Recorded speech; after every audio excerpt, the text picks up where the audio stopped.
Some books try to persuade us. Some books try to impress us. And some books feel as though we are listening in on a human being trying to stay upright in the face of life. Meditations belongs to that last category. Written by Marcus Aurelius, the Roman emperor and Stoic philosopher, this book was never intended as a public performance. It was a private set of reflections, a record of reminders, corrections, and inner instructions. That private quality is part of what gives it so much power. It does not feel polished in the artificial sense. It feels used. It feels lived in. It feels like philosophy tested against pressure. And perhaps that is why it continues to matter. Meditations is not simply a book about ideas. It is a book about how to remain decent, calm, useful, and morally awake when life refuses to become easy. For anyone interested in meaning, philosophy, and living well, it offers something rare. It does not flatter the reader. It does not promise easy peace. It asks for discipline, clarity, humility, and perspective. But in exchange, it offers a way of living that is steadier than ambition, less fragile than comfort, and deeper than approval.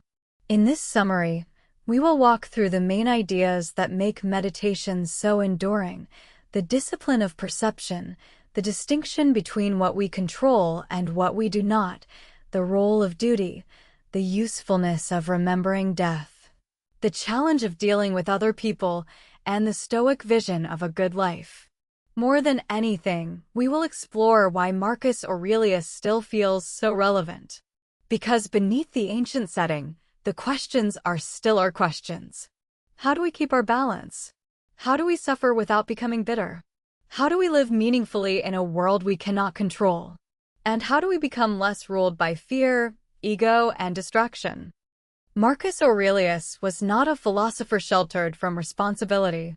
He was emperor of Rome, a ruler tasked with governing an empire under strain. His life involved military campaigns, political pressure, illness, instability, and immense public duty. That context matters because it shapes the way we hear meditations. These reflections are not the thoughts of someone who solved life's problems by retreating from them. They are the thoughts of someone who had to remain responsible inside them. That gives the book a particular seriousness. Marcus is not looking for escape. He is looking for integrity. He wants to meet hardship without self-pity, power without arrogance, and uncertainty without collapse. His Stoicism therefore feels practical rather than decorative. It is not there to make him sound wise. It is there to keep him from being governed by impulse, vanity, fear, or resentment. The result is a philosophy that feels earned. Marcus is constantly trying to bring his inner life into alignment with what he believes is true, that virtue matters more than comfort, that reason matters more than panic, that death is natural, and that the only real possession we have is the quality of our own character. One of the foundational ideas running through meditations is the distinction between what belongs to us and what does not. Marcus returns to this again and again because he knows how easily the mind becomes entangled in things outside its command. Other people's opinions, the outcomes of our efforts, illness, loss, fortune, aging, events, and death all exceed our direct control in important ways. Yet our interpretations, our intentions, our choices, and the use we make of the present moment remain ours. The Stoic lesson is not that external things do not matter at all. It is that making our peace depend on them leaves us permanently unstable. If our well-being rises and falls with praise, success, comfort, certainty, or the behavior of others, then our inner life becomes hostage to conditions we cannot reliably command. Marcus wants freedom from that dependence. He wants to remember that a person can be poor in self-command even when surrounded by privilege and inwardly free even under difficult conditions. This is one of the book's great ethical and psychological insights. Real strength does not come from arranging the world perfectly. It comes from learning where your power actually lies and using it well. That means guarding judgment. It means choosing right action. It means refusing to let fear of outcome corrupt the quality of your present conduct. For Marcus, this is not resignation. It is sanity. It is the beginning of tranquility because it keeps energy directed toward what can actually be shaped, the state of one's own soul. Closely tied to the question of control is another major theme in meditations, the discipline of perception. Marcus believes that much suffering is intensified by the way the mind interprets events. The event itself may be difficult, painful, or inconvenient, but the mind often adds outrage, drama, fantasy, and self-pity. We do not simply experience what happens. We narrate it, enlarge it, personalize it, and resist it. Marcus trains himself to strip events down to what they are. A rude comment becomes sound and interpretation. A luxury becomes fabric, dye, and desire. Death becomes a natural process. Pain becomes sensation plus judgment. This is not meant to cheapen experience. It is meant to reduce illusion. Marcus wants to see clearly rather than theatrically. He knows that the mind loves to exaggerate what threatens pride or comfort. By naming things plainly, he weakens the emotional spell they cast. This practice matters because living well depends partly on seeing well. If perception is distorted by ego, fear, or craving, then action will be distorted too. Clarity, therefore, becomes moral as well as psychological. It helps us respond instead of react. It helps us keep proportion. It prevents unnecessary suffering from being piled onto unavoidable suffering. The discipline of perception is one of the most practical aspects of the book because it can be used anywhere. In conflict, in disappointment, in anxiety, in temptation, the question remains the same. What is actually here, and what has my mind added to it? If there is one idea that echoes constantly through meditations, it is the reminder that everything passes. Marcus reflects on change and death with unusual persistence. At first, this can feel severe. Why keep returning to mortality? Why think so often about disappearance, decay, and the brevity of life? The answer is that Marcus uses impermanence as a teacher. He wants to weaken attachment to what is trivial and strengthen devotion to what endures in character. Fame fades. Pleasure ends. Bodies age. Possessions scatter. Even memory disappears. Those truths are not presented to make life hopeless. They are presented to make life honest. If all things are temporary, then it is foolish to build identity entirely on what time will erase. Mortality gives proportion. It tells us that vanity is wasteful, resentment is wasteful, endless delay is wasteful. It tells us to stop living as if our real life will begin later. For Marcus, remembering death does not produce nihilism. It produces urgency about virtue. Since time is brief, let your conduct be clean. Since praise is fleeting, stop chasing it. Since all lives end, let yours be guided by justice, courage, and reason while it lasts. This is one of the deepest reasons the book speaks to questions of meaning. Marcus does not answer mortality with despair. He answers it with seriousness. The fact that life ends is precisely what makes moral attention necessary. Death is not a reason to collapse into pleasure or panic. It is a reason to live deliberately before the moment passes. Modern readers often look for meaning in terms of personal passion, emotional intensity, or self-expression. Marcus Aurelius points elsewhere. For him, meaning is found not in chasing extraordinary feelings, but in fulfilling one's role with integrity. He sees himself as part of a larger order, a rational and social being with duties to others. To live well is therefore to do the work in front of you honestly, to contribute to the common good, and to avoid betraying your own nature through laziness, vanity, or selfishness. This idea may sound austere, but it is also stabilizing. It suggests that meaning does not always have to be discovered through some grand revelation. It can be practiced in ordinary conduct, in how you speak, in how you keep your word, in how you govern yourself, in how you meet responsibility without complaint. Marcus repeatedly reminds himself to rise and do what a human being is meant to do. The point is not grim self-sacrifice. It is alignment. If your nature is rational and social, then acting irrationally or selfishly damages your own life as much as it harms others.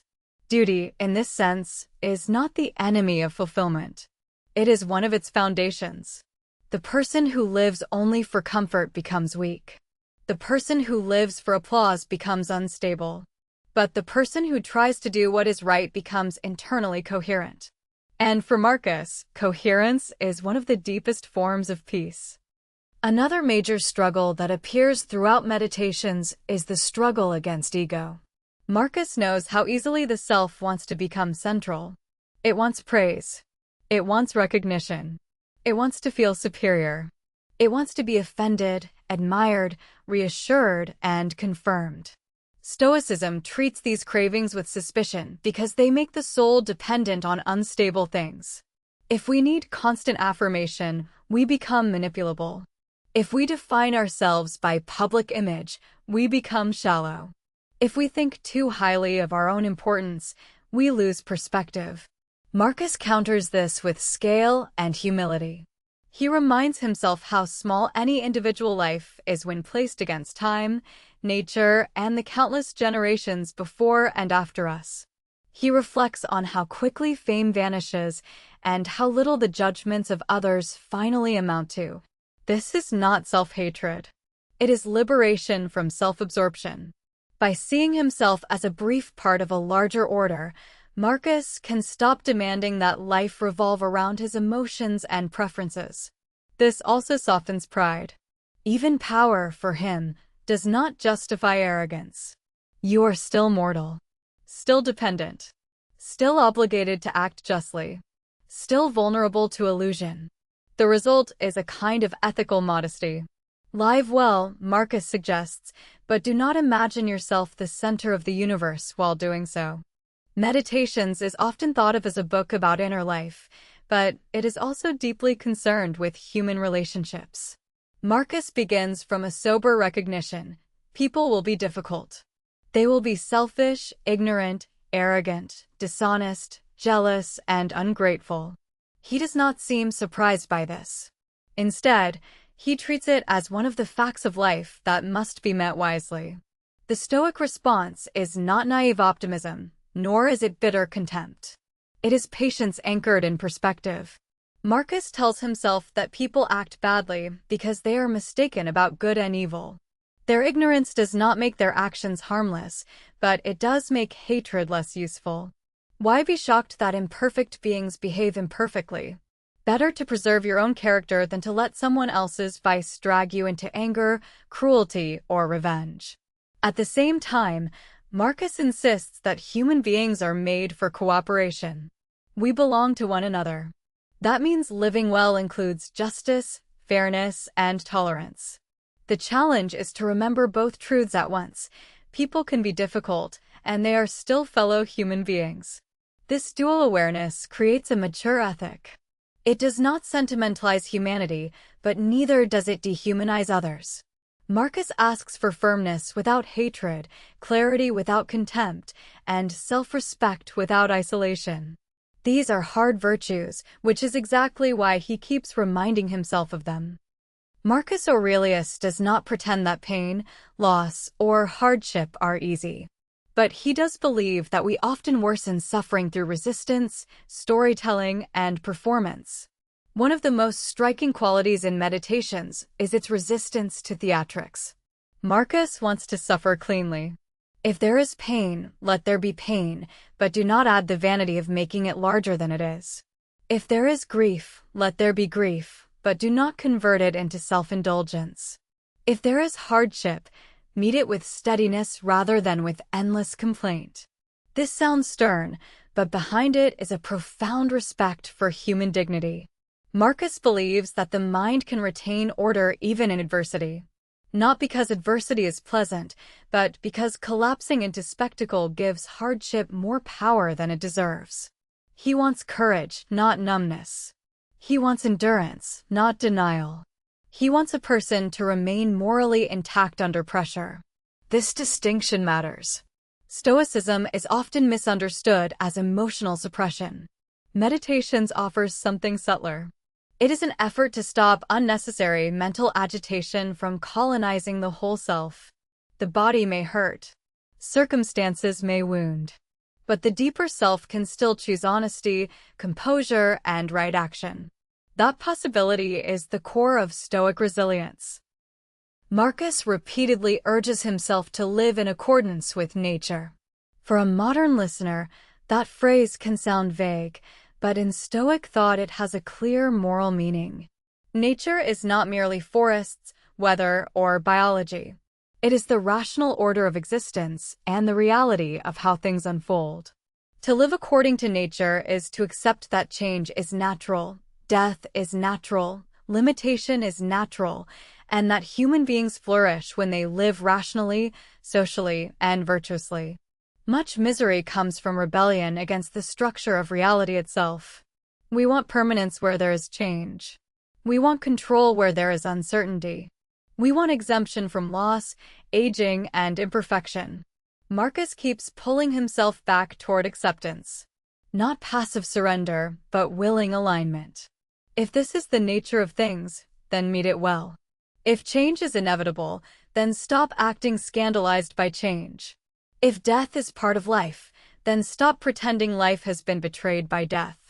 This acceptance creates calm because it reduces friction between desire and reality. It also creates gratitude. To exist briefly within a larger whole is enough reason for seriousness and wonder. Marcus does not romanticize existence, but he does respect it. The larger order is not there to satisfy private preference. It is there to be understood, accepted, and lived within nobly. One reason Meditations remains so compelling is that it is not a polished system of doctrine. It is a practice book. Marcus repeats himself because he needs repetition. He circles back to anger, death, ego, duty, patience, and clarity because philosophy, for him, is not mastered by understanding once. It must be rehearsed until it becomes habit. This is one of the book's most human features. Marcus is not presenting himself as above struggle. He is struggling in writing. He is correcting himself. He is reminding himself not to drift. The value of this for the reader is immense. It turns philosophy into something daily and usable. Wisdom is not a possession acquired once and for all. It is a discipline of return. Return to what matters. Return to proportion. Return to reason. Return to humility. Return to the present moment. The book therefore teaches not only by what it says, but by what it is, an example of a mind practicing self-government. When all the reflections in Meditations are gathered together, a distinctive picture of the good life emerges. To live well is not to collect pleasures, titles, or praise. It is not to avoid all difficulty or secure all outcomes. It is to keep the ruling part of oneself in order. It is to act justly, think clearly, speak truthfully, and accept reality without cowardice. It is to do one's work with dignity. It is to meet others with patience. It is to remember mortality without panic. It is to refuse pettiness. It is to let go of what does not belong to us. There is something both demanding and beautiful about this vision. It does not flatter human weakness, but it also does not depend on external success. Anyone can begin practicing it. Even in ordinary circumstances, a person can become less reactive, less vain, more disciplined, more useful, more grateful for the present, and less enslaved by approval. In that sense, Marcus offers a democratic philosophy of character. You may not control your station, your reputation, or your luck, but you can work on your soul. And for him, that work is the heart of living well. It is remarkable that a private journal from the 2nd century still feels urgently contemporary. Yet the reason is clear. The pressures Marcus describes are still ours, even if their forms have changed. We still struggle with distraction. We still overvalue praise. We still become angry at other people. We still fear mortality, resist change, and mistake comfort for meaning. We still feel pulled apart by forces we cannot control. Meditations remains relevant because it addresses the underlying structure of these struggles.